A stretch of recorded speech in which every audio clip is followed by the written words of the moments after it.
అండి ఈరోజు మొక్కలన్నీ అయితే ప్రూనింగ్ చేసేసామండి. ఇవన్నీ గేట్‌కి అడ్డం వస్తున్నాయి. మొహానికి తగులుతున్నాయని చెప్పి మొత్తం కట్ చేసేసామండి. చెట్లు కొడుతుంటే చాలా బాధండి. పెంచడం కష్టం గానీ తుంచడం చాలా ఈజీ కదా! అండ్ పైన చిక్కుడు చెట్టు అయితే కేజీలు కేజీలు కాసేదండి. దానికి ఎందుకో అండి మొత్తం పెస్ట్ వచ్చేసింది. చూడండి ఎట్లొచ్చిందో, అది పట్టుకోవాలంటేనే కొంచెం ఎందోగా ఉంది. అందుకని దాన్ని నీమ్ ఆయిల్ స్ప్రే చేసినా అదేమీ కంట్రోల్ అవ్వట్లేదండి. అందుకని మొత్తం చిక్కుడు చెట్టు అంతా తీసేసామండి. భలే కాసేదండి, కానీ ఏం చేస్తాం, సీజన్ అయిపోవచ్చింది కదా అని చెప్పి తీసేసాము. చాలా టైం పట్టిందండి. ఆ చిక్కుడు చెట్టు బాగా స్ప్రెడ్ అయిపోయింది.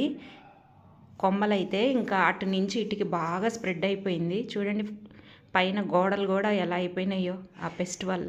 ఇంక ఇదంతా క్లీన్ చేసుకోవడానికి మాకు 1.5 అవర్ పట్టిందండి. ఇంక ఇదంతా ఎత్తేసి దూరంగా పడేయాలండి, పెస్ట్ ఉంది కాబట్టి. ఇగోండి కొన్ని డ్రైవి నెక్స్ట్ సీజన్కి కావాలి కాబట్టి చెట్టుకు వదిలేసాం కాబట్టి ఇంకా శంకుపూల విత్తనాలు అవన్నీ అయితే కోసేసుకున్నానండి. ఈ చిక్కుడు చెట్టు తీయడం వల్ల చాలా ప్లేస్ అయితే వచ్చింది. ఇంకా మనం నెక్స్ట్ సీజన్కి కావాల్సిన మొక్కలన్నీ విత్తనాలు పెట్టేసుకుంటే సమ్మర్లో